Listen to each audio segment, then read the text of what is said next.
Hello viewers, আসসালামু আলাইকুম। আজকে আমি একটা নতুন রেসিপি নিয়ে হাজির হয়েছি।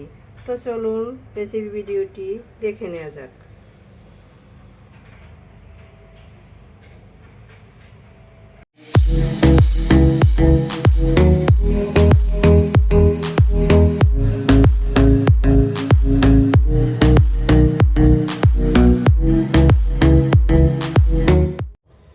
শুরুতেই এটা তৈরি করার জন্য এখানে আমি একটা প্রেসার কুকার নিয়ে নিয়েছি। এর ভিতরে দিয়ে দিব মেইন উপকরণ কাঁঠালের বীজ। এটার উপর থেকে আমি সাদা খোলসটা ফেলে ধুয়ে পরিষ্কার করে নিয়ে নিয়েছি। এগুলো দিয়ে দিচ্ছি। কেউ চাইলে নর্মাল হাঁড়িতেও সেদ্ধ করে নিতে পারেন। আমি তাড়াতাড়ি করার জন্য প্রেসার কুকারে দিয়ে দিচ্ছি। আর দিয়ে দিচ্ছি মাঝারি সাইজের দুইটা আলুটা আমি খোসা ফেলে কেটে পরিষ্কার করে ধুয়ে নিয়েছি। এখন আমি এগুলোকে সিদ্ধ করে নিব। তো ফিরে আসছি এটা সিদ্ধ করে নেওয়ার পরে। কাঁঠাল বীজ আর আলুটাকে আমি সিদ্ধ করে নিয়ে নিয়েছি। এটাকে একেবারে শুকনো শুকনো করে সিদ্ধ করে নিয়েছি। কাঁঠালের বীজের কালারে আলুর কালারটা লাল লাল হয়ে গেছে। এখন আমি একটা মেশার নিয়ে নিয়েছি। মেশারের সাহায্যে এগুলোকে ভালোভাবে ম্যাশ করে নিব। তো ফিরে আসছি এগুলো ম্যাশ করে নেওয়ার পরে। কাঁঠালের বীজ আর আলুটাকে আমি ভালোভাবে ম্যাশ করে নিয়ে নিয়েছি, দেখতে পাচ্ছেন। এখন আমি এর ভিতরে দিয়ে দিব পেঁয়াজ বেরেস্তা।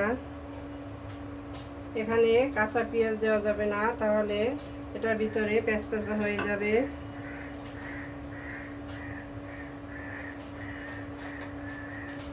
ধনিয়ার গুঁড়া দিয়ে দিছি 1 টিস্পুন, মরিচের গুঁড়া 1 টিস্পুন। এখানে আপনারা চাইলে কাঁচা মরিচ কুচি করে দিতে পারেন। আমি গুঁড়া মরিচ দিয়ে দিলাম। গরম মশলা গুঁড়া দিয়ে দিচ্ছি 1 টিস্পুন, হাফ টিস্পুন ব্ল্যাক পেপারের গুঁড়া, বেসন দিয়ে দিচ্ছি। এখানে আমি 3 টিস্পুন বেসন দিয়ে দিলাম। বেসনটাকে শুকনো প্যানে হালকা তেলে দিয়ে দিয়েছি। অবশ্যই এটা একটু তেলে দিয়ে দিবেন।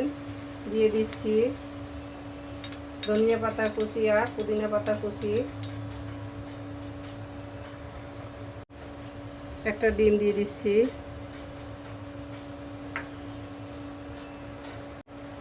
স্বাদ মতো লবণ দিয়ে দিচ্ছি। কিছুটা সয়াবিন তেল দিয়ে দিচ্ছি। এখন আমি সবগুলো উপকরণ একত্রে মেখে নিব।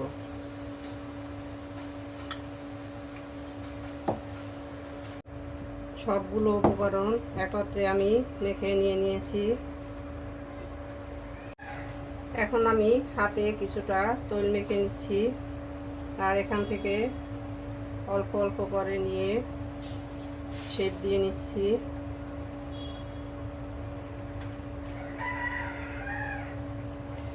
এটা আপনারা আপনাদের ইচ্ছে মতো শেপ দিয়ে নেবেন। আমি গোল করে একদিকটা একটু চোখা করে নিয়ে নিচ্ছি। একটা পাতা শেপ দিয়ে নিয়েছি। আমি আমার ইচ্ছে মতো শেপ দিয়ে নিলাম। আপনারা আপনাদের ইচ্ছে মতো শেপ দিয়ে নেবেন। তো ফিরে আসছি এগুলো একইভাবে শেপ দিয়ে নিয়ে আমি সবগুলোকে একইভাবে শেপ দিয়ে নিয়ে নিয়েছি। এখন এখানে আমি নিয়ে নিয়েছি ব্রেড ক্রাম্বস। এটা সুপার শপে কিনতে পাওয়া যায়, আর কেউ চাইলে হোমমেড করে নিতে পারেন। আর এটা হোমমেড কিভাবে করবেন এর রেসিপি আমাদের চ্যানেলে দেওয়া আছে, চাইলে ভিজিট করে আসতে পারেন। আমি এখন এগুলোকে এভাবে ব্রেড ক্রাম্বসের ভিতরে কোট করে নিব।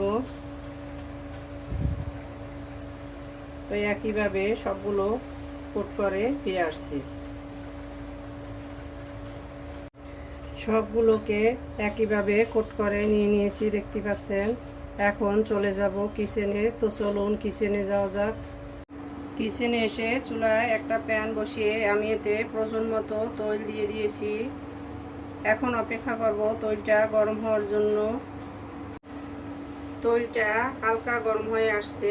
এখন আমি এর ভিতরে এক এক করে কাটলেটগুলো দিয়ে দিব। তৈলটা খুব বেশি গরম করা যাবে না, তাহলে এটা পুড়ে কালো হয়ে যাবে। লো টু মিডিয়াম আছে এগুলো ফ্রাই করে নিব।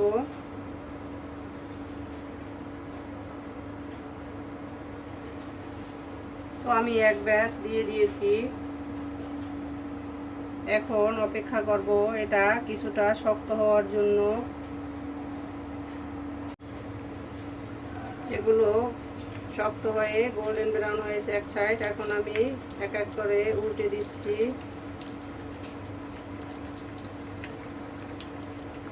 নরম থাকা অবস্থায় উল্টাতে যাবেন না, তাহলে এগুলো ভেঙে যাবে।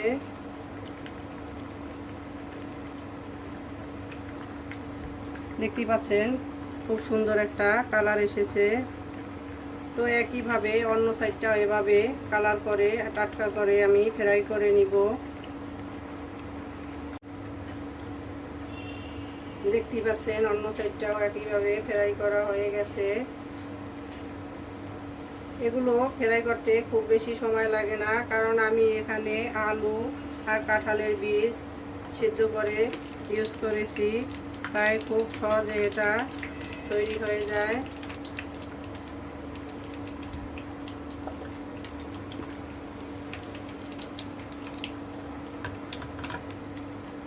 আমি এক ব্যাচ ফ্রাই করে তুলে নিয়ে নিয়েছি। একইভাবে সবগুলো ফ্রাই করে ফিরে আসছি। আমি একইভাবে সবগুলোকে ফ্রাই করে তুলে নিয়ে নিয়েছি, দেখতেই পাচ্ছেন। এখন আমি এগুলোকে সার্ভ করে নিব। তো চলুন সার্ভ করে নেওয়া যাক। সার্ভ করে নিলাম আমরা আমাদের কাঁঠাল বীজের কাটলেট। দেখতেই পাচ্ছেন কতটা লোভনীয় হয়েছে। আমাদের রেসিপি ভিডিওটি ফলো করে আপনারাও তৈরি করে দেখবেন। কমেন্ট সেকশনে জানিয়ে দিবেন কেমন হয়েছিল আমাদের রেসিপি ভিডিওটি। লাইক, কমেন্ট, শেয়ার, সাবস্ক্রাইব করে আমাদের পাশে থাকবেন। আল্লাহ হাফেজ।